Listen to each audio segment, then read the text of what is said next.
we often get the question, what is a typical day like in Israel?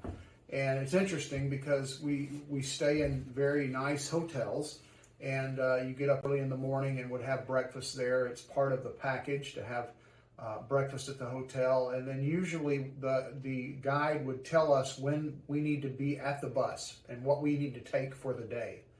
Then after that, we're gone for the day, going to different sites. One of the neat things about this is while we go, when we start out, usually the last time I went, we would select different people to read passages of Scripture as sort of a devotional as we travel to the different locations at the beginning of the day. And then we're off doing these different sites and seeing things and stopping and are at a site for a period of time and then continuing on. Yeah, and some other details along with that is generally you're going to go to 2 or 3 sites in the morning, depending on the itinerary and what the guide tells you. We're going to stop for lunch somewhere on the route, and you have opportunity to buy a lunch. You can try some new things in Israel at different locations. And I think, as was said, we get back to the hotel for supper, and then you kind of have the evening free. We don't get back real late. It's probably like 5-6 p.m. local time there, and then you eat supper and you have some time to rest and kind of get ready for the next day.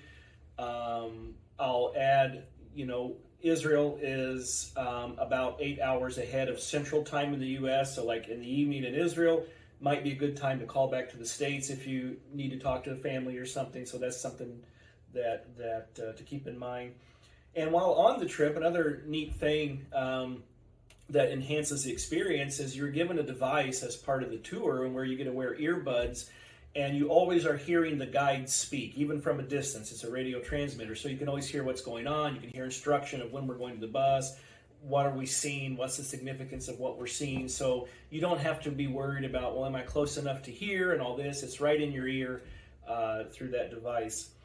Some of the sites will require a little bit more walking, some not as much. Some will afford you more of an experience, like riding a camel or going through a tunnel or something like that. And some of them are just more kind of have a look around and see what's going on. But so there's kind of a variety of the experiences that might come on any given day, depending on the sites we'll be visiting.